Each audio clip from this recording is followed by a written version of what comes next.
ಒಂದು ವೇಳೆ ಯಾವುದೇ ಮ್ಯಾರಿಡ್ ಪರ್ಸನ್ ಅಂದರೆ ಮದುವೆಯಾದಂತಹ ವ್ಯಕ್ತಿ ಹೆಣ್ಣು ಅಥವಾ ಗಂಡು, ಗಂಡ ಆದರೆ ಹೆಂಡತಿಯನ್ನು ಬಿಟ್ಟು, ಹೆಂಡತಿ ಆದರೆ ಗಂಡನನ್ನು ಬಿಟ್ಟು ವ್ಯಾಲಂಟರಿಯಾಗಿ ಇನ್ನೊಬ್ಬ ವ್ಯಕ್ತಿಯ ಜೊತೆ ಸೆಕ್ಸುವಲ್ ರಿಲೇಷನ್ಸನ್ನು ಹೊಂದಿದ್ರೆ ಅದನ್ನು ಅಡಲ್ಟರಿ ಅಂತೇಳಿ ಕರೆಯಲಾಗುತ್ತೆ.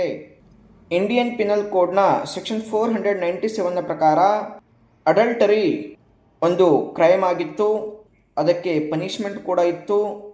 ಆದರೆ Joseph Shine versus union of India 2018ನ ಈ ಒಂದು ಕೇಸ್ನ ಪ್ರಕಾರ, ಈ ಒಂದು ಕೇಸ್ನಲ್ಲಿ ಅಡಲ್ಟರಿ ಅನ್ನುವಂತಹ ಒಂದು ಕ್ರೈಮನ್ನು ಸ್ಟ್ರಕ್ ಡೌನ್ ಮಾಡಿದ್ದಾರೆ.